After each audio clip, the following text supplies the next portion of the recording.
क्या प्रश्न है हमारे पास?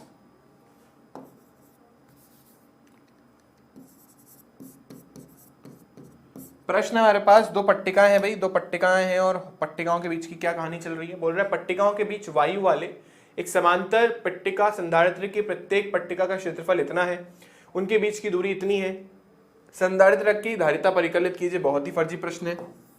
ये समांतर प्लेट संधारित्र, डी की जो वैल्यू अपने को दे रखी है 3 मिलीमीटर। मैंने आपको बताया था मिलीमीटर को अपन मीटर में कन्वर्ट करने के लिए 10 की घात -3 से गुणा करते हैं, ये मीटर में कन्वर्ट हो गया है। क्षेत्रफल हमें सीधा सीधा दे रखा है मीटर स्क्वायर में, 6 गुणा 10 की घात -3 मीटर स्क्वायर, तो इसमें कोई टेंशन है नहीं।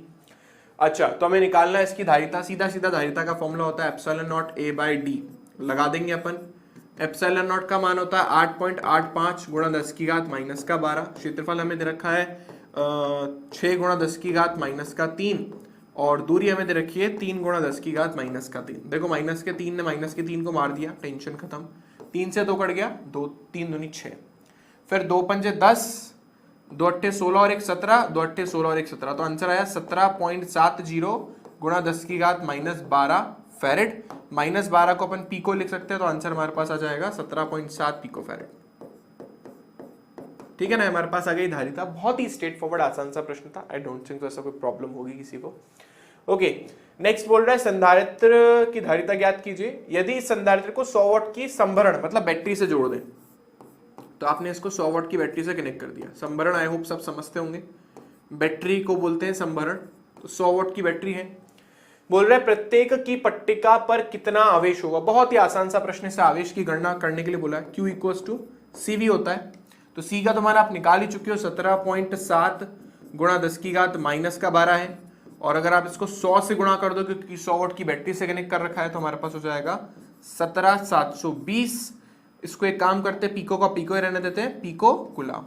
तो आंसर हमारे पास आ गया 1770 पिको कुलाम। कुछ नहीं करा, यहाँ पे 17.7 था, पॉइंट हटा के नीचे 10 लगा, 1 0 से 1 0 काटा, 1770 आ गया। और ये जो 10 की घात -12 है उसको 10 की घात -12 ही रहने दे दिया ताकि वो पीको में रहे। तो ऐसा कुछ आंसर आ रहा होगा 1770 गुणा 10 की घात -12 कुलाम। -12 को अपन ने पीको लिख दिया। ठीक है, तो बहुत ही स्ट्रेट फॉरवर्ड सिंपल सा फर्जी सा प्रश्न था। बिल्कुल 17.80 आएगा। अच्छा 2 अट्ठे 16 और 1 17 ही तो आएगा। 2 पंजे 10, 2 अट्ठे 16 और 1 17 सही तो है बेटा। 17.70 का 80 कहां से आ जाएगा। चलिए चलते हैं नेक्स्ट प्रश्न की तरफ। बहुत ही फर्जी था ये तो लिटरली। ओके, अभ्यास 2.8 मतलब जो पुराना वाला प्रश्न था में दिए गए संधारित्र की पट्टिकाओं के बीच में 3 मिलीमीटर मोटी अभ्रक की शीट रख देते हैं, तो स्पष्ट कीजिए। अच्छा, ये क्वेश्चन करने से पहले एक बहुत इंपॉर्टेंट कॉन्सेप्ट मैं आपको समझा देता हूं, बहुत अच्छे से समझना है। इंपॉर्टेंट कॉन्सेप्ट एक उस प्रश्न को करने से पहले, ये हमारी काफी हेल्प करेगा नेक्स्ट प्रश्न के लिए। बच्चों एक चीज अच्छे से समझना, मान लीजिए आपका ये संधारित्र है और आपने इसको बैटरी से कनेक्ट कर दिया। बहुत अच्छी बात है, आपने इसको बैटरी से कनेक्ट कर रखा है। इसका कुछ ना कुछ कैपेसिटेंस मतलब कुछ ना कुछ धारिता होगी, कुछ ना कुछ वोल्टेज होगा और कुछ ना कुछ चार्ज यानी आवेश होगा। 3 चीजें इसके पास होगी क्योंकि आपने इसको बैटरी से कनेक्ट किया हुआ है। अब पहला केस है, हम इसके प्लेटों के बीच में कोई पराविद्युत पदार्थ डालना चाहते हैं। अब हम जानते हैं जब इस प्लेटों के बीच में कोई पराविद्युत पदार्थ डाला जाएगा तो इसकी धारिता जो है बढ़ जाएगी, क्योंकि धारिता का सीधा सीधा फॉर्मूला होता है Cm = एप्सिलॉन R × C। मतलब उसकी जो धारिता है वो एप्सिलॉन R गुणा यानी जितना भी पराविद्युतांक का मान है उतनी गुना बढ़ जाएगी। 6 तो 6 गुना, 10 तो 10 गुना, 80 तो 80 गुना बढ़ जाएगी। ठीक है, अब 2 पॉसिबिलिटी हो सकती है। हम क्या कर रहे हैं, जब प्लेटों के मध्य परावैद्युत पदार्थ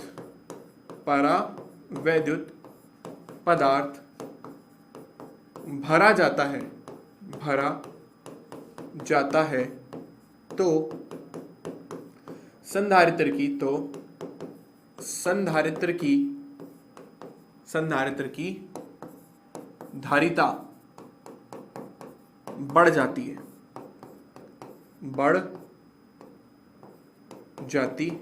आई होप इतनी बात तो सबको समझ आ गई, क्योंकि जैसे ही आप इसके बीच में परावैद्युत पदार्थ डालोगे इसकी जो धारिता है वो एप्सिलॉन R गुना बढ़ जाएगी। ठीक है, अब 2 पॉसिबिलिटी हो सकती है। पहली पॉसिबिलिटी, आप जब वो पराविद्युत पदार्थ डाल रहे हो तो आपका संधारित्र बैटरी से कनेक्टेड हो, या फिर आप जब पराविद्युत पदार्थ डाल रहे हो तो आपका संधारित्र बैटरी से कनेक्टेड ना हो, डिस्कनेक्टेड हो। तो पहला केस, यदि संधारित्र बैटरी से जुड़ा है, मतलब पहले तो आपने उसको आवेशित कर दिया, मतलब मान लो जैसे 100 वॉट की बैटरी लगा रखी है आपने, 100 वॉट से इसको आवेशित कर दिया, 100 वोल्ट वोल्टेज आ गया इसके ऊपर, लेकिन जब मैं पराविद्युत पदार्थ डाल रहा हूं तो भी बैटरी कनेक्टेड है। तो यदि संधारित्र बैटरी से जुड़ा हो, मतलब पराविद्युत पदार्थ आपने डाला और हमारा संधारित्र बैटरी से जुड़ा है, यानी कुछ इस तरीके का केस हो गया कि आपका ये समांतर प्लेट संधारित्र था, बैटरी से कनेक्टेड ही है, और आपने इसके बीच में कोई पराविद्युत पदार्थ घुसेड़ दिया है ना, कोई शीट वीट डाल दी बीच में, जैसे वो अभ्रक की शीट अभी डालेगा। एक चीज ध्यान रखिएगा, क्योंकि ये बैटरी से कनेक्टेड है तो जितना बैटरी का वोल्टेज रहेगा इस संधारित्र का भी वही वोल्टेज रहेगा, तो आपका सी तो बढ़ जाएगा, ये तो डैम शोरूम है कि सी बढ़ेगा, है ना, सी कितना बढ़ेगा, एप्सिलॉन आर गुना बढ़ जाएगा। अब क्योंकि आपका सी बढ़ रहा है तो सी का एक जनरल फॉर्मूला होता है Q बाय V।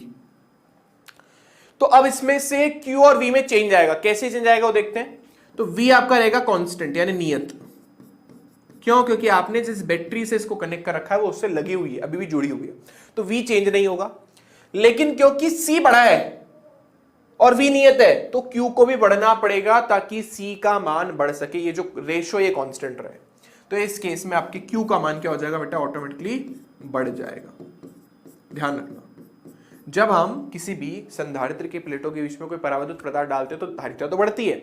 अब उस धारिता को कंपनसेट करने के लिए यानी उसको बढ़ाने के लिए आवेश को भी बढ़ना पड़ेगा, क्योंकि V आपका नियत रहेगा, क्योंकि बैटरी कनेक्टेड है।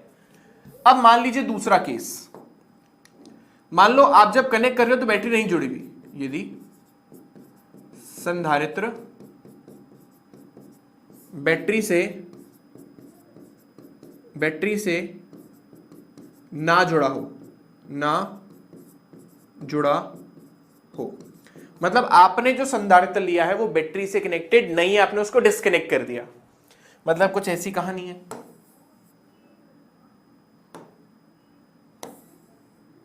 ये आपका संधारित्र हो गया, आपने संधारित्र को पहले आवेशित किया था, V वोल्ट तक आवेशित किया था, लेकिन आपने जब उसके बीच में प्लेटों के बीच में पराविद्युत पदार्थ डाला तो अब उसके दोनों के दोनों सिरे बैटरी से कनेक्टेड नहीं है, आपने बस चार्ज किया, हटाया चार्जिंग, फिर उसके बीच में पराविद्युत पदार्थ डाला, जबकि पहले केस में आपका चार्जिंग पे लगा हुआ था, फिर आपने पराविद्युत पदार्थ इंसर्ट किया था। तो इस केस में ऑब्वियसली सी तो बढ़ेगा ही बढ़ेगा, सी तो दोनों केसेस में बढ़ना ही है, तो सी तो इस केस में ही बढ़ेगा। इस केस में बच्चों V नियत नहीं रहेगा, V चेंज हो जाएगा, क्योंकि इस बार बैटरी कनेक्टेड नहीं है। तो इस बार कौन कांस्टेंट रहेगा बच्चों, इस बार Q कांस्टेंट रहेगा, Q नियत रहेगा। और क्योंकि फॉर्मूला होता है Q equals to C by V, तो अगर आप इसको C is equals to Q by V, तो ऑब्वियस ही बात है अगर आप इसको बढ़ाना चाहते हो तो आपका V घटेगा, यानी इस केस में वोल्टेज आपका घट जाएगा। मतलब मान लो जैसे बैटरी जो है वो आपका संधारित्र 100 वॉट तक आवेशित था पहले, ये हमारा पराविद्युत पदार्थ डालने से पहले, तो जैसे आप पराविद्युत पदार्थ डालोगे और आपने बैटरी नहीं कनेक्ट करी है तो मे भी इसकी वोल्टेज ड्रॉप होकर के कम होकर के 80, 90, 95 से पहुंच जाए, ठीक है ना, पर कम हो जाएगी।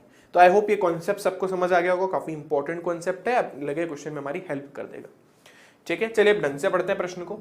तो पुराने संधारित्र के ऊपर वापस जाते हैं। इन लोगों ने बोला वही संधारित्र है हमारे पास जिसकी धारिता वारिता तुम्हें सब पता है, ये संधारित्र हो गया, ठीक है ना।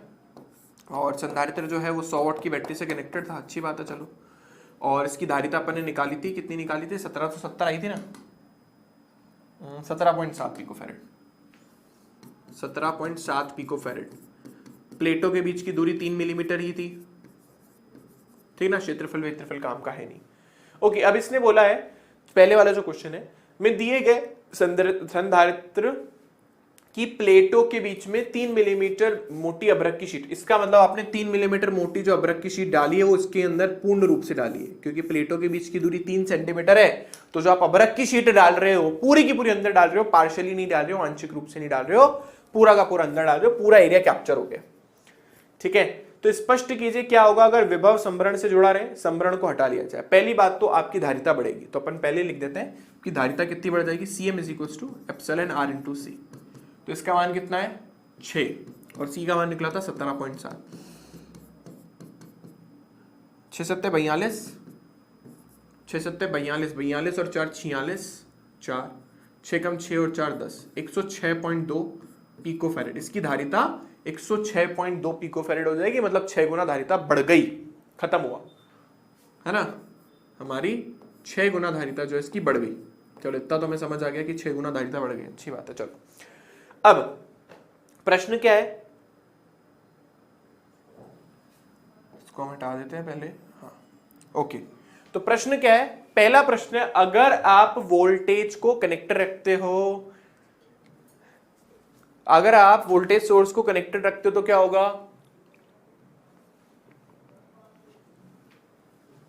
मतलब पहले केस में आपका अभी भी बैटरी कनेक्टेड, आपने बैटरी नहीं हटाई, तो पहले केस में जब आपका संभरण जुड़ा हुआ है तो आपका वोल्टेज सेम ही रहेगा, पहले भी 100 वोल्ट था अभी भी 100 वोल्ट रहेगा, वोल्टेज में कोई चेंज नहीं आएगा।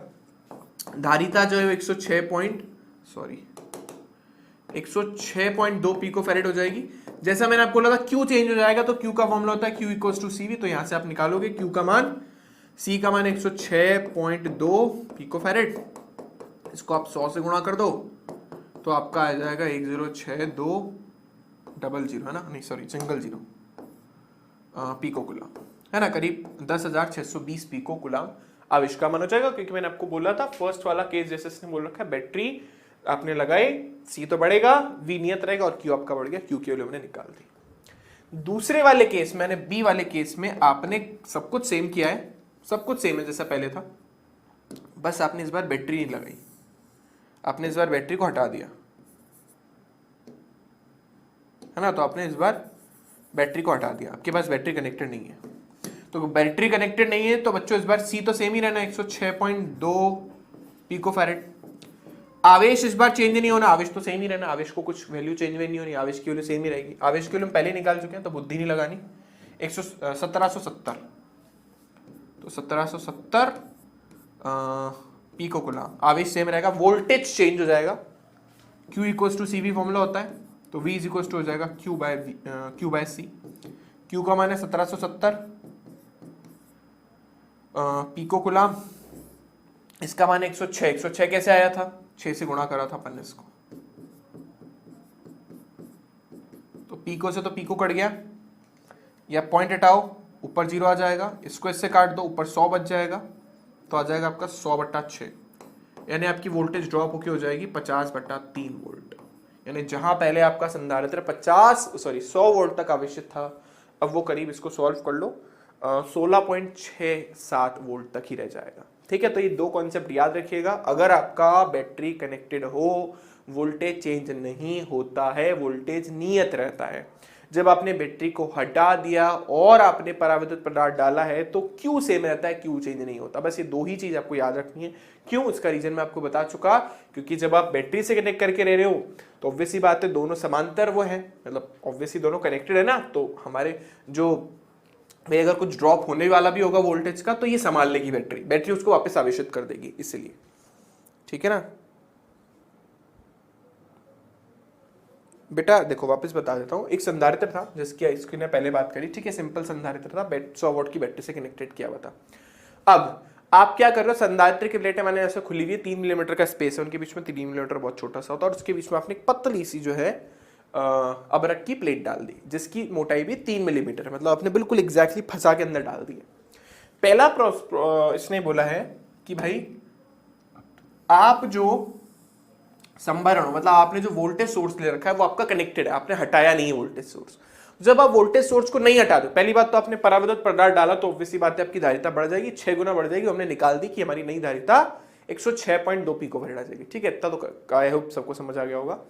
अब अगर आपने बैटरी कनेक्ट कर रखी है, अगर आपने बैटरी कनेक्ट कर रखी है तो इस केस में आपका वोल्टेज नियत रहेगा, V नियत रहा, C बढ़ गया तो Q की वैल्यू भी बढ़नी चाहिए, तो Q की बढ़ी हुई वैल्यू अपने को निकालनी थी। Q equals to CV formula लगाया, C का मान ये रहा, V का मान ये रहा, डाला आंसर आ गया। जबकि दूसरे वाले केस में आपने संभरण को हटा लिया। संभरण को हटाने का मतलब है इस बार आपने बैटरी को हटा दिया।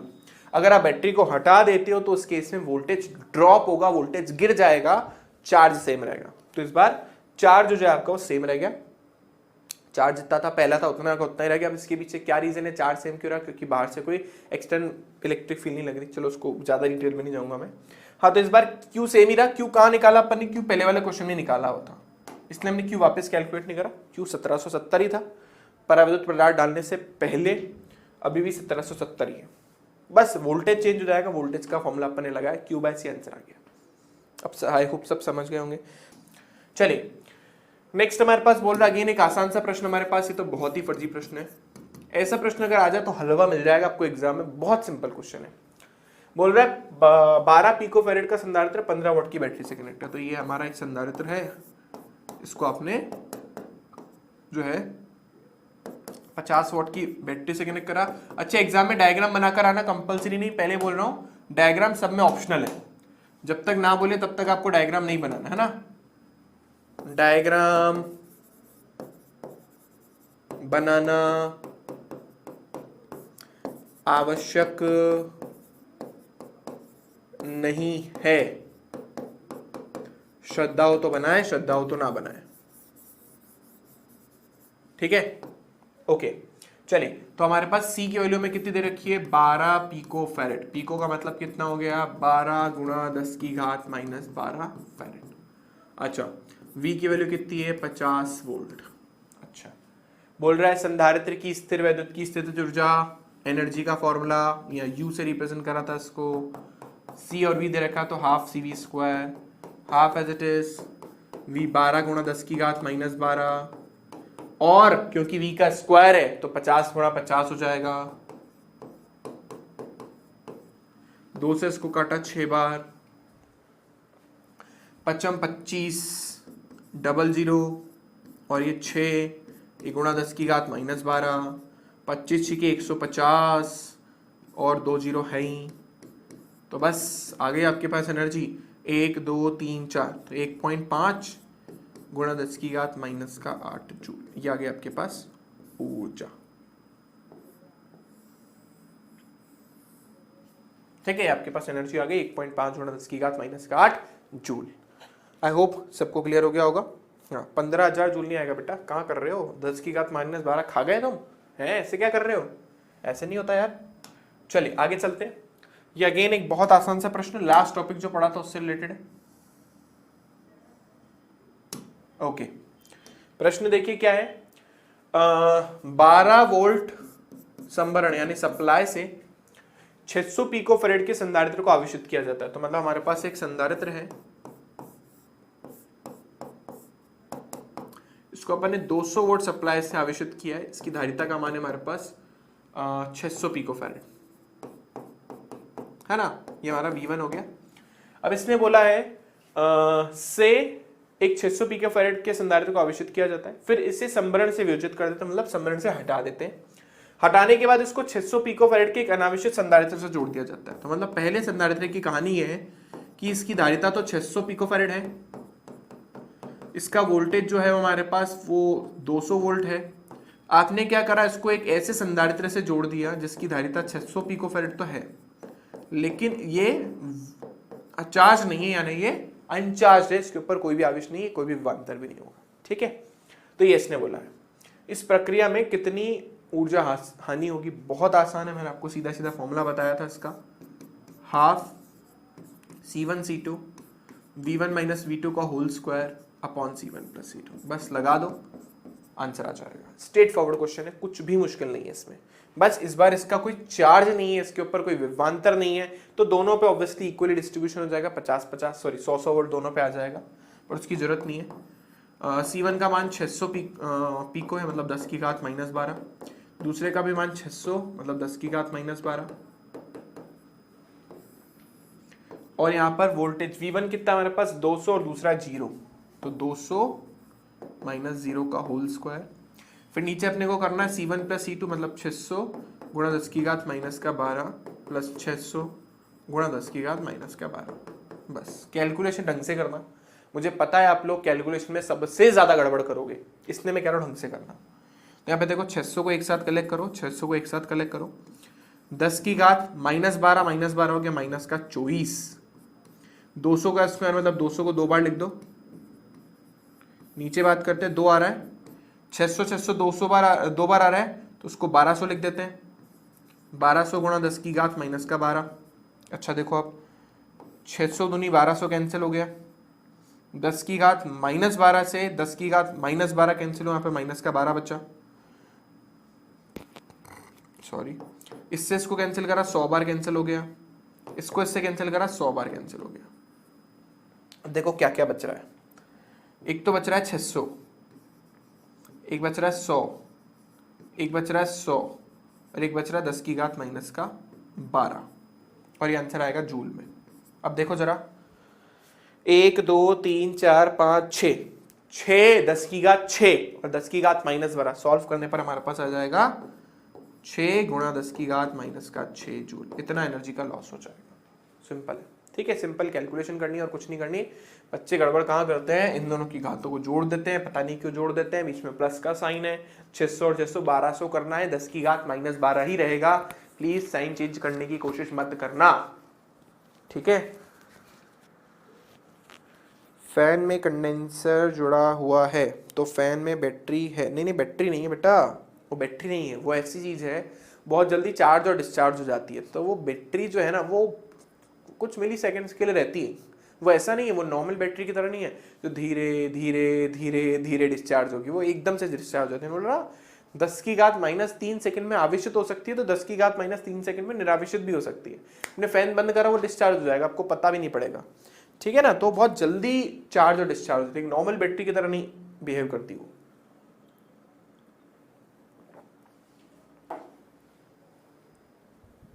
चले आगे,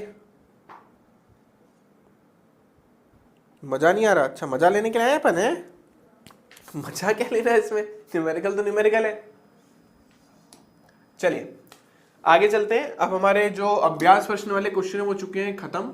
अब आपको समझ तो आ गया होगा कि इस चैप्टर से ऐसे कुछ बहुत भारी भारी क्वेश्चन नहीं आएंगे, सिंपल से प्रश्न ही आएंगे, बहुत ज्यादा टफ क्वेश्चन है नहीं इसके अंदर, ठीक है। ओके चलिए देखते हैं क्या प्रश्न है। प्रश्न हमने को बोल रहा है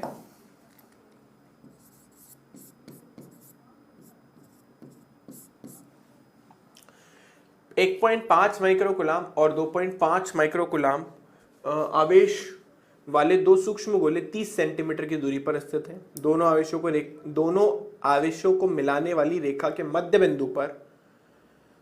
बिंदु से होकर जाने वाले अभिलंबवत तल से 10 सेंटीमीटर की दूरी पर विभव और विद्युत क्षेत्र ज्ञात कीजिए। तो सबसे पहले अपन फर्स्ट वाले को कर लेते हैं, ये पहला आवेश है, ये दूसरा आवेश है। पहला आवेश हमारे पास कितना है, पहला आवेश हमारे पास Q1 जो कि हमारे पास 1.5 माइक्रो का मतलब हो गया 10 की घात माइनस का 6 कूलम, और दूसरा आवेश भी इतना ही है 2.5 गुणा 10 की घात माइनस का 6 कूलम। दोनों के बीच की दूरी है 30 सेंटीमीटर, ठीक है ना। बोला इनके बीच में विद्युत विभव का मान ज्ञात करना है, मतलब इस आवेश से ऑब्वियसली 15 सेंटीमीटर दूर और इस आवेश से भी 15 सेंटीमीटर दूर, यानी दोनों आवेशों से 15 सेंटीमीटर की दूरी पर कोई बिंदु है जहां पर विद्युत विभव की गणना करनी है। तो बहुत आसान स्ट्रेट फॉरवर्ड सा प्रश्न है। V का मान हमारे पास हो जाएगा V1 प्लस V2। पहला जो आवेश है उसकी वजह से विद्युत विभव हो जाएगा K Q1 अपॉन R, दूसरे की वजह से K Q2 अपॉन R। दोनों के लिए R देखो सेम ही है, इसके लिए भी 15 इसके लिए भी 15 है, तो टेंशन वाली बात है नहीं। K का मान हो गया। अच्छा इन दोनों में से आपको कॉमन दिख रहा है, पहले सिंप्लीफाई करने के लिए आप कॉमन ले लो, अंदर आ जाएगा Q1 प्लस Q2। अच्छा K का मान कितना है 9 गुणा 10 की घात 9। अच्छा R का मान कितना है 15 सेंटीमीटर, इसको मीटर में कन्वर्ट करो, 15 गुणा 10 की घात माइनस का 2 Q1 का मान कितना है 1.5 गुणा 10 की घात माइनस का 6 और दूसरे का मान है प्लस का ये 2.5 गुणा 10 की घात माइनस का 6, ठीक है। तो देखिए अब ये 3 3 9 हो गया, ये 3 पंजे 15 हो गया, चलो इसका तो हिसाब किताब जो भी कर दें अपन, 3/5 हो गया गुणा ये ऊपर गया तो 9 और 2 गया 11।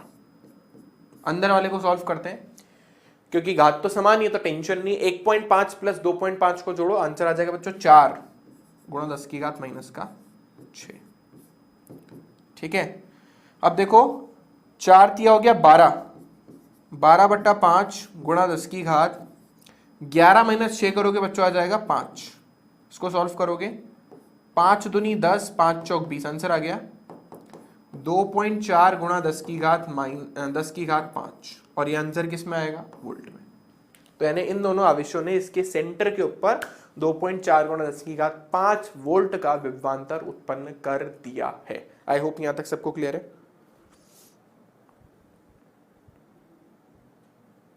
कुमार मित्तल कर सकते हो बेटा? हाँ बेटा, समान आवेश हो तो सिंपल ऐड होंगे ना, विपरीत आवेश होते तो एक प्लस एक माइनस ले लेते, सिंपल था। लेकिन हम विद्युत विभव की बात करें, विद्युत क्षेत्र की बात नहीं करें। विद्युत क्षेत्र के बारे में तो अब बात करेंगे। इसी का दूसरा पार्ट बोल रहा है, सेमी डायग्राम है। Q1 जो आपके पास 1.5 माइक्रोकूलम था, Q2 आपके पास 2.5 माइक्रोकूलम था। इस पॉइंट की चर्चा हम कर रहे हैं जो दोनों से 15 सेंटीमीटर की दूरी पर है। अब क्योंकि एक धनावेश है तो धनावेश की वजह से विद्युत क्षेत्र की तीव्रता हमेशा बाहर की तरफ होगी, तो इसकी वजह से जो भी विद्युत क्षेत्र उत्पन्न होगा वो बाहर की तरफ हो गया, जिसका मान हो गया E1 वेक्टर। इसकी वजह से भी विद्युत क्षेत्र की तीव्रता बाहर की तरफ होगी, जिसका मान हो गया E2 वेक्टर। अब आपको साफ साफ दिख रहा है क्योंकि दोनों से दूरियां बराबर है, तो जिसका आवेश का मान बड़ा होगा उसके लिए विद्युत क्षेत्र का मान ज्यादा होगा। तो इसका मतलब Q2 की वजह से विद्युत क्षेत्र ज्यादा उत्पन्न होगा। तो नेट विद्युत क्षेत्र हमारा कितना आ जाएगा? E2 minus E1। E2 को बड़ा क्यों बोला? क्योंकि आप देख लो खुद E1 के लिए आवेश ज्यादा है तो विद्युत क्षेत्र भी ज्यादा होगा। फॉर्मूला लगाएंगे हम K Q1 upon R square, R दोनों के लिए सेम ही है, K Q2 upon R square. इस बार हम K upon R square common ले सकते हैं, अंदर आ जाएगा Q2 माइनस Q1। 2 को पहले लिया ना अपन ने, तो Q2 माइनस Q1, और यहाँ पे हमारे पास भी same Q2 minus Q1। K का मान 9 गुणा 10 की घात 9 हो गया, R का मान 15 गुणा 10 की घात माइनस का 2, और इसका करना है इस बार स्क्वायर। Q2 का मान है 2.5 गुणा 10 की घात माइनस का 6, इसका मान है 1.5 गुणा 10 की घात माइनस का 6। ठीक है, सॉल्व करते हैं। 9 गुणा 10 की घात 9, अंदर 2.5 में से 1.5 माइनस करोगे तो आ जाएगा 1, 2.5 में से 1.5 गया तो 1 ही बचा, 1 गुणा 10 की घात माइनस का 6। नीचे हमारे पास आ रहा है 2 बार, तो 15 इंटू 15 2 बार आ गया, गुणा 10 की घात माइनस का 4। 3 तिया 9 हो गया, 3 पंजे 15 हो गया, 3 एकम 3 हो गया, 3 पंजे 15 हो गया। सॉल्व करा, 10 की घात 9 माइनस 6 करोगे तो आ जाएगा 3। नीचे हमारे पास रहा है 5 25 गुणा 10 की घात माइनस का 4।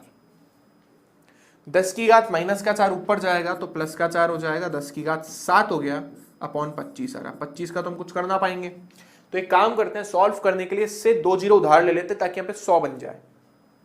तो उसको हमने लिख दिया 100 गुणा 10 की घात 5। खुद देखो ना आप, भाई 10 की घात 7 था ना, तो 2 जीरो से उधार ले लिए, तो 100 गुणा 10 की घात 5 हो गया। नीचे हमारे पास आ रहा 25, तो 25 चौक आपका 100 बार कैंसिल हो गया, आंसर हमारे पास आ गया 4 गुणा 10 की घात 5 वोल्ट पर मीटर। ये हमारे पास विद्युत क्षेत्र की तीव्रता। बहुत सिंपल क्वेश्चन है, बस इस पर्टिकुलर आवेश की वजह से बाहर की तरफ, इस पर्टिकुलर आवेश की वजह से इधर की तरफ, दोनों की डायरेक्शन ऑपोजिट है, इसलिए दोनों को माइनस कर रहे हैं। क्योंकि ये वाले आवेश का परिमाण ज्यादा है, इसलिए इसकी वजह से विद्युत क्षेत्र की तीव्रता ज्यादा स्ट्रॉन्ग होगी, दूसरे वाले की वजह से वीक होगी। दोनों के लिए दूरियां समान ही है, इसके लिए भी 15, इसके लिए भी 15 है। सिंपल सी कैलकुलेशन करिए और कुछ भी नहीं है, बस बेसिक मैथ है। जब तक हाथ से खुद नहीं निकालोगे तब तक फील क्वेश्चन करने का आएगा ही नहीं। ठीक है, v प्लस बेटा दोनों मैंने आपको बताया था ना, v के केस में क्या होता है, v एक अदिश राशि होती है ना, तो इसको ऐसा अपन नॉर्मली सदिश की तरह नहीं जोड़ सकते। तो जैसे ये आवेश एक जैसे मान लो ये आवेश धनात्मक होता है, ये आवेश ऋणात्मक होता, तो मैं यहाँ पे प्लस माइनस लिखता। v के अंदर आवेश का जो भी साइन होता है वो हम लेते हैं। जैसे यहाँ पे Q1 भी धनात्मक था, Q2 भी धनात्मक था, तो सीधा सीधा दोनों को जोड़ दिया। अब मान लो Q1 धनात्मक होता और Q2 ऋणात्मक होता मान लो, तो मैं यहाँ पे Q2 की जगह माइनस लिखता। तो क्योंकि v एक अदिश राशि तो सिंपल तरीके से जोड़ी जाती है, जबकि E जो एक सदिश राशि तो उसको डायरेक्शन के अकॉर्डिंग जोड़ना पड़ेगा। भाई किसकी डायरेक्शन कहां आ रही है, अच्छा ऑपोजिट आ रही है तो घटा दो, अच्छा सेम आ रही है तो जोड़ दो। ठीक है, होप मेरी बात सबको समझ आ गई होगी। तो इसका ए पार्ट था, ये पूरा ए पार्ट करा भी अपन ने। अब बोल रहा है मध्य बिंदु से होकर जाने वाली रेखा, मतलब वही परपेंडिकुलर बाइसेक्टर, लंब समद्वि भाजक, लंब तल से मध्य बिंदु से 10 सेंटीमीटर की दूरी पर कोई बिंदु है। यानी कुछ ऐसी कहानी इसने बताई है कि मतलब डायग्राम तो वही है, पहले यहां पर भी 1.5 माइक्रोकुलाम का आवेश था और यहां पर भी 2.5 माइक्रोकुलाम का आवेश था, ठीक है ना। और इसके सेंटर पॉइंट्स, अरे क्या डायग्राम है हमने, ओके, इसके सेंटर पॉइंट से, ये सेंटर पॉइंट हो गया, इसके सेंटर पॉइंट से 10 सेंटीमीटर दूर एक पॉइंट है, यहां पर अपने को विद्युत विभव की गणना करनी है। बहुत आसान सी चीज है। अच्छा, ये कितना है, 15 है, और ये भी आपका कितना है, 15 है, ठीक है, 15-15 है दोनों। अब क्योंकि विद्युत विभव निकालना है तो अपने को पता है दूरी चाहिए होगी इस बार, तो यहां पे गड़बड़ हो गई दूरी के साथ, तो अपने को सबसे पहले दूरी निकालनी पड़ेगी। ये दूरी देख लेते हैं अपन।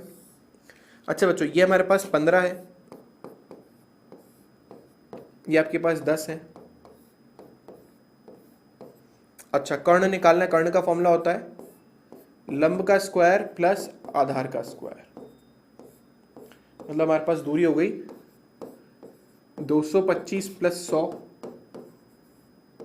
यानी जोड़ने पर हमारे पास आ जाएगा 325। ठीक है बच्चों, आप 325 का रूट निकाल सकते हो, मैंने रूट निकालना सिखाया हुआ है। जैसे 20 का होता है 400, है ना, 18 का होता है 326, है ना।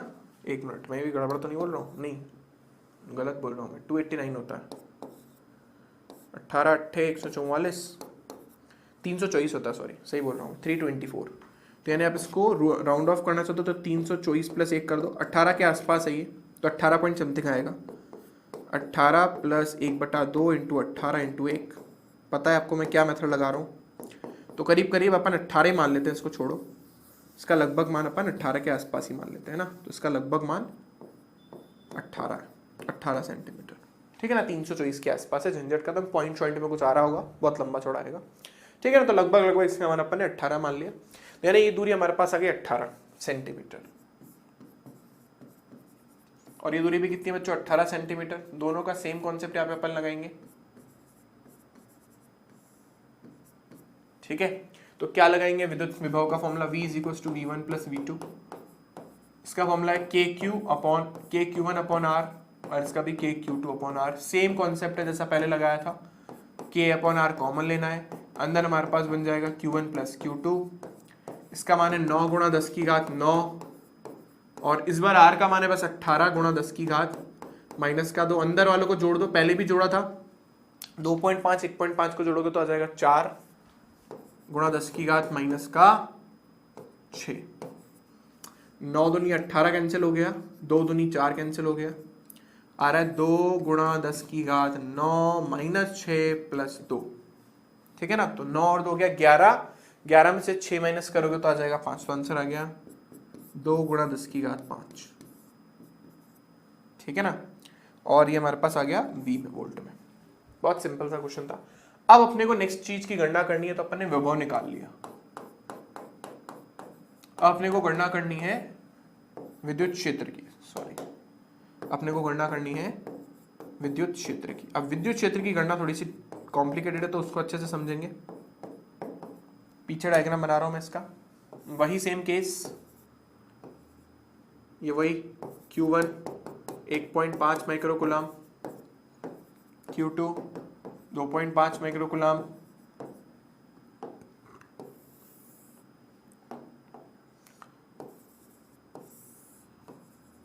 ठीक है। अच्छा, वही सेम केस है हमारे पास जैसे पहले था, ये हमारे पास वही 18 है, और ये भी हमारे पास 18 ही है, ठीक है। अब क्योंकि ये धनात्मक आवेश है तो उसकी वजह से जो भी विद्युत क्षेत्र की तीव्रता होगी वो बाहर की तरफ होगी, तो ये विद्युत क्षेत्र की तीव्रता हमारे पास होगी बाहर की तरफ, ही हमारा हो गया E1 वेक्टर। इसकी वजह से भी विद्युत क्षेत्र की तीव्रता बाहर की तरफ होगी, तो इसके लिए भी विद्युत क्षेत्र की तीव्रता होगी बाहर की तरफ, ये हो गया E2 वेक्टर, ठीक है। अब आती है इन दोनों का परिणामी निकालने वाली बात। तो परिणामी निकालना इसके लिए थोड़ा सा कॉम्प्लिकेटेड है हमारे लिए। अब परिणामी कैसे निकलेगा वो देखते हैं अपन। ओके, तो थोड़ा सा ध्यान देंगे क्या, अगर 2 और 3 के हिसाब से चले तो परिणामी निकाल तो सकते हैं हम। चलो देखते हैं। देखो ये वाला कोण अपने को नहीं पता, थीटा नहीं पता और ये थीटा भी नहीं पता, राइट। ओके, तो ये थीटा और थीटा हो गया हमारे पास 2 थीटा। तो एक काम करते हैं तोड़ देते हैं इसको, रुको। अच्छा पहले E1 E2 की गणना कर लेते हैं। E1 का मान हमारे पास कितना आएगा, के क्यूब 1/r²। तो 9 गुणा 10 की घात 9, नीचे r² करने पर कितना आ रहा था पहले, अच्छा पूरा ही करना पड़ेगा, 18 गुणा 10 की घात -2 का स्क्वायर। और Q1 का मान हमारे पास कितना है, 1.5 माइक्रोकूलम।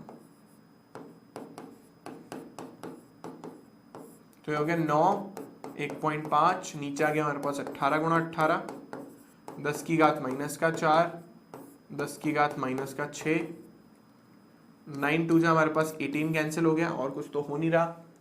तो इसका मान तो बहुत ही खतरनाक आ रहा है हमारे पास, 1.5 और 34 पॉइंट को हटा करके नीचे 20 कर लो, 18 और आ रहा है, गुणा 10 की घात, अच्छा यहाँ पे +9 नहीं करा तो +9 करके यहाँ पे 3 कर लो, तो 3 + 4 आ गया, 5 तिया 15, 5 चौक 20, और तो कुछ कच नहीं रहा, 3 से 18 और कट रहा है, तो ये आ गया 1/24, 6 चौक 24, गुणा 10 की घात 7। ठीक है, ऐसे जब आप E2 कैलकुलेट करोगे तो E2 में एक ही चेंज है, बस वहाँ पे हमारे पास 1.5 की जगह 2.5 होगा। तो 9 गुणा, इधर मैं डायरेक्ट लिख रहा हूँ, 2.5 गुणा 10 की घात 3 आएगा, और नीचे वही 18 गुणा 18 आएगा, गुणा 10 की घात -4। ठीक है, तो 9 दूनी 18 तो पहले भी हो रहा था, अभी भी कैंसिल ही होगा, पॉइंट हटा के इसको 20 लिख लो। इस बार 55 25 और ये 5 चौक 20 बार कैंसिल हो रहा है, और तो कुछ हो नहीं रहा है इस बार। चलो इस बार तो कुछ लोचा ही लोचा है, 18 चौक 72 हो गया, गुणा 10 की घात 7। ठीक है, चलिए तो ये हमारे पास 2 मान आ गए। अब इसकी वैल्यू निकालनी है, इसकी वैल्यू निकालना सबसे खतरनाक काम है। वैसे अतिरिक्त अभ्यास प्रश्न का है, थोड़ा सा आने के चांसेस कम ही है वैसे भी। ओके, अब ध्यान से देखिएगा, इस बार मैं टुकड़े वाला फॉर्मूला लगा रहा हूं। अगर ये थीटा था तो ऑब्वियसली ये भी थीटा ही होगा, और ये थीटा था तो ऑब्वियसली ये भी थीटा ही होगा।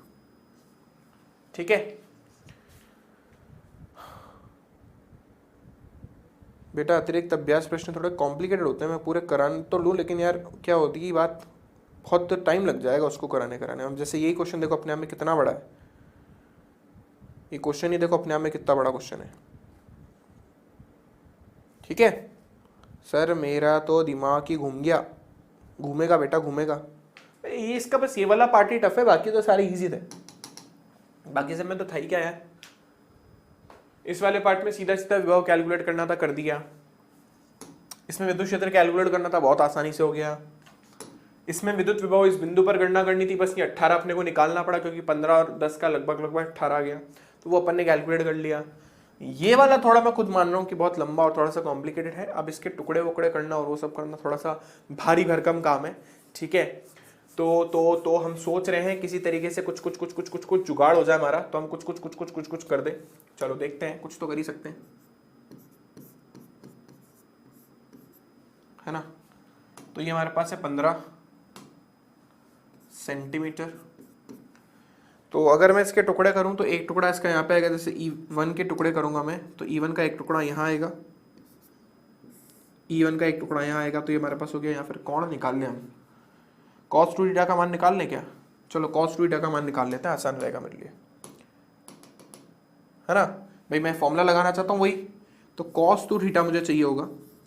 cos 2 थीटा बच्चों बराबर होता है, कोई सा भी फॉर्मूला लगा लो, चाहे 2 cos स्क्वायर थीटा -1 लगा लो, या फिर 1 - 2 cos 2 sin स्क्वायर थीटा लगा लो, मैंने आपको बताए थे फॉर्मूले। तो ये हमारे पास 10 दे रखा है ना। तो इस हिसाब से हो गया 2 cos क्या होता है, आधार थीटा के समलंब आधार बटा कर्ण, तो 10 गुणा 10 बटा 18। हाँ ठीक है, 18 गुणा 18 -1। भाई साहब, इतना खतरनाक कॉम्प्लिकेटेड एक्सप्रेशन कौन देता भाई, एनसीईआरटी वाले जान निकाल देंगे, तभी तो अतिरिक्त प्रश्न बोलते हैं इनको। ओहो,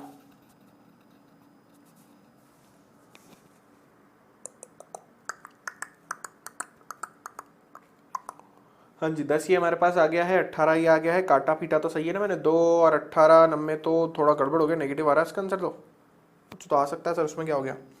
हाँ तो 18 90 कितना होता है, नहीं भूल गया, 180 माइनस 18 करो 162 अपॉन 162, तो इसका आंसर आ रहा -62/161 ठीक है। तो अपन अब फॉर्मूला लगाएंगे वो वाला जो अपन ने पढ़ा है,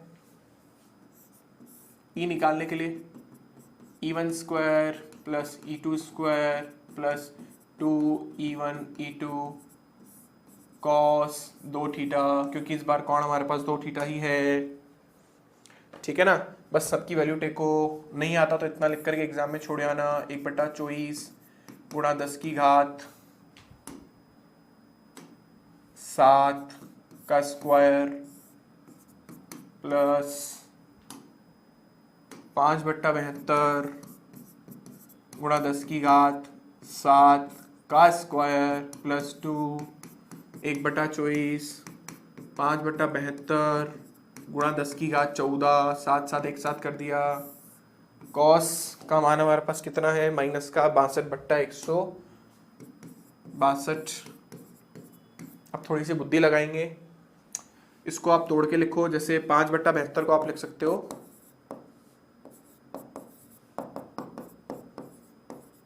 24/72, तो ये आपका अलग रह जाएगा। अगर मैं 1/24 गुणा 10 की घात 7 का स्क्वायर कॉमन लूँ तो अंदर यहाँ पे आ जाएगा 1 का स्क्वायर प्लस यहाँ पे आ जाएगा 5/3 का स्क्वायर, यहाँ से भी कॉमन आ जाएगा 2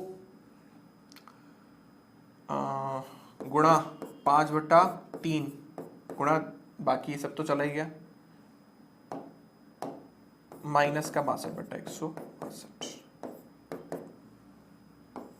ये पूरा का पूरा आ रहा है रूट में, ये रूट के बाहर जा सकता है, तो 10 की घात 7/24 बाहर आ जाएगा, अंदर रूट में आ जाएगा 1 प्लस 25/3, इसको माइनस के इधर ले आओ, 2 से इसको काटो, 81 टाइम कैंसिल हो गया, और कुछ हो रहा है, कुछ नहीं हो रहा, माइनस 5 दूनी 10 6 पंजे 30 और 1 31 है ना, बट्टा 3 एकम 3 3 अट्ठे 24, ठीक है। सॉल्व हो रहा हो तो ठीक, नहीं तो इतना छोड़ देना, आपका आंसर है ई का मान,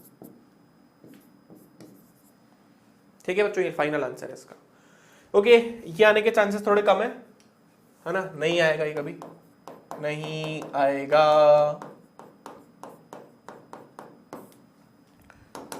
हाँ इसका ये वाला पार्ट इंपॉर्टेंट था, ये वाला पार्ट अच्छा था इसका, ये वाला पार्ट आने के चांसेस है, ये वाला आ सकता है, ये वाला आप मान के चलो ये वाला आ जाएगा आपकी, ये वाला थोड़ा आने के चांसेस नहीं, ये वाला आ जाएगा। ये तो बहुत सिंपल था फर्स्ट वाला, नेक्स्ट वाला फिर भी मानता हूँ मैं थोड़ा सा कॉम्प्लिकेटेड था, ठीक है ना। बोर्ड के लिए क्वेश्चन बेटा करवाएंगे, डोंट वरी, तो एनसीईआरटी के चल रहे हैं अभी। ओके, ये तो बहुत ही फर्जी क्वेश्चन है, चलिए ये भी अपन ने करा था, अभी सेम क्वेश्चन है, देखिए ये भी बहुत सिंपल है,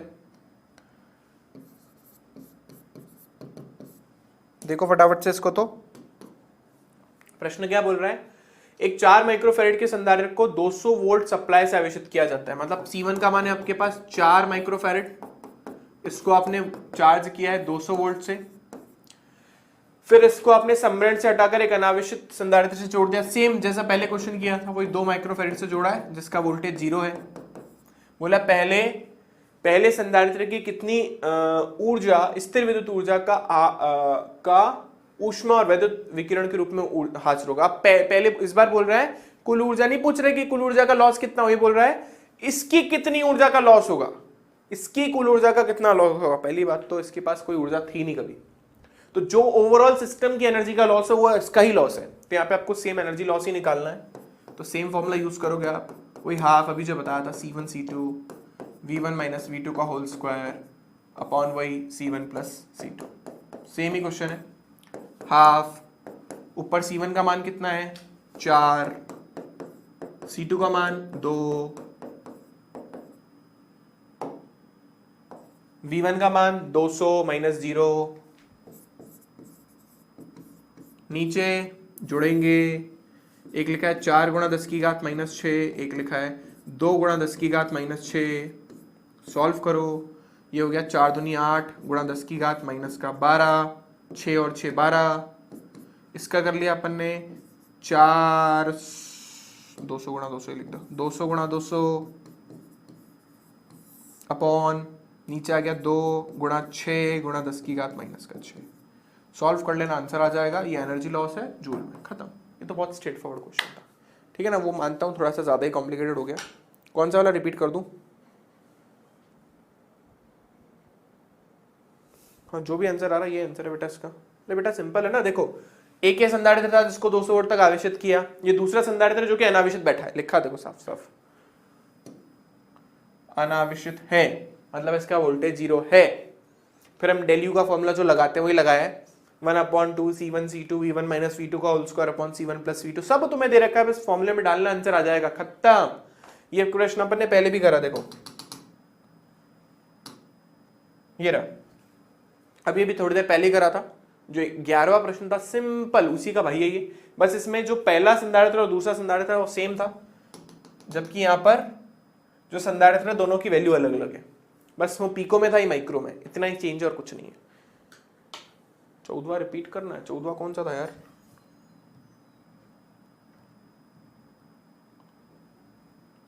अच्छा 14वें में बेटा फर्स्ट वाला हमारे काम का है।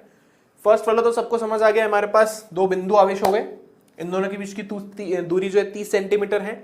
हमें बिंदु सेंटर का जो पॉइंट है उस पर विद्युत विभव की गणना करनी थी। यहां से दूरी 15, यहां से दूरी 15, सीधा सीधा फॉर्मूला लगाया KQ/R, KQ/R, दोनों को जोड़ दिया क्योंकि दोनों आवेश धनात्मक है। एक धनात्मक एक ऋणात्मक होता तो दोनों माइनस हो जाते। फिर विद्युत क्षेत्र की तीव्रता निकाली, तो अब इस वाला ये जो ये आवेश धनात्मक है तो इसकी वजह से विद्युत क्षेत्र की तीव्रता बाहर की तरफ होगी। इस वाले आवेश की वजह से विद्युत क्षेत्र की तीव्रता सॉरी इसकी वजह से भी सॉरी धनात्मक है तो बाहर की तरफ होगी। तो E2 भी बाहर हो गया, E1 भी बाहर हो गया, दोनों ऑपोजिट हो गए तो मतलब माइनस होंगे। अब E2 का मान E1 से ऑब्वियसली ज्यादा ही होगा क्योंकि इसका आवेश ज्यादा है, दोनों की दूरी बराबर ही थी, हमने कॉमन लेके सॉल्व कर दिया, आंसर आ गया। सेकेंड वाले केस में इसने बोला कि इसके ये जो लाइन है दोनों को मिलाने वाली, इसके लंब समद्विभाजक पर, मतलब इसके लंबवत एक बिंदु है जो सेंटर से 10 सेंटीमीटर की दूरी पर है, उस पर विद्युत विभव की गणना करिए।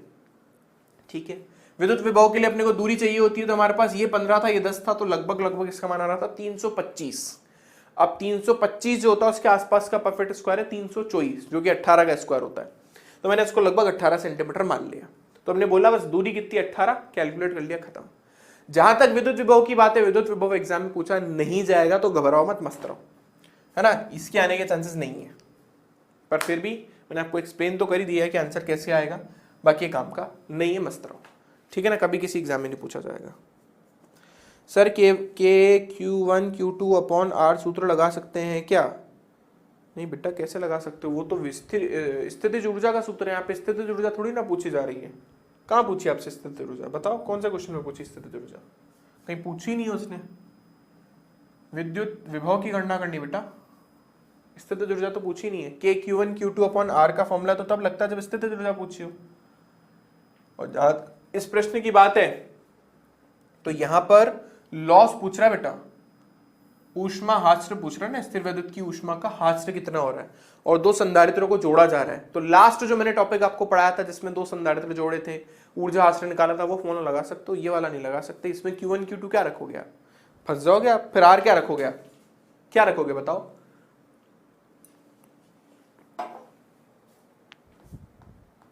ठीक है बच्चों, चलो तो आज के लिए इतना ही। अब कल की क्लास में ये दो रखे मैंने तो और थे,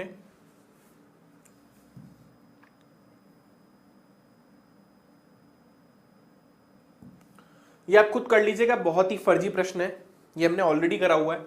चलो बता ही देता हूं इसको भी, मेरी इच्छा तो रही कि बता ही दूं, तो बता देता हूं मैं। देखो ये भी आसान सा प्रश्न है, इसमें एक समांतर प्लेट संधारित्र का क्षेत्रफल हमें दे रखा है जो कि है 90 सेंटीमीटर स्क्वायर।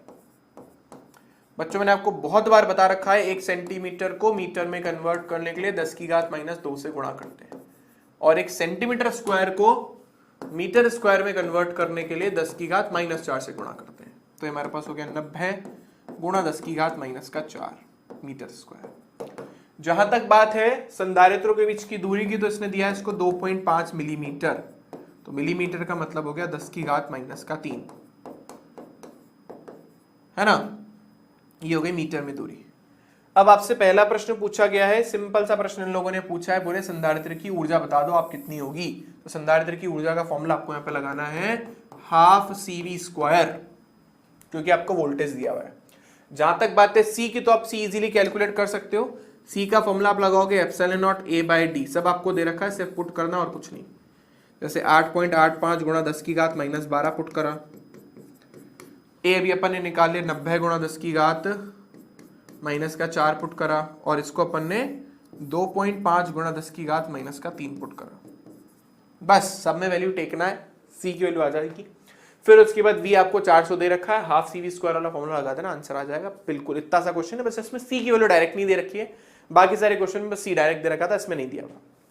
इसके बाद इसका जो नेक्स्ट वाला प्रश्न है अपन ऑलरेडी कर चुके हैं। ये बोल रहा है इस ऊर्जा को पट्टिकाओं के बीच स्थिर वैद्युत की क्षेत्र में संचित समझकर प्रति एकांक आयतन की ऊर्जा। अब देखो इसने क्या पूछा तुमसे, इसने बोला है प्रति एकांक आयतन की ऊर्जा ज्ञात करो।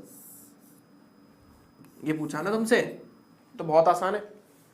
प्रति एकांक आयतन की ऊर्जा की जहां तक बात है, तो कैसे निकाल देते अपन, दोनों ही कैसे काले हो गए।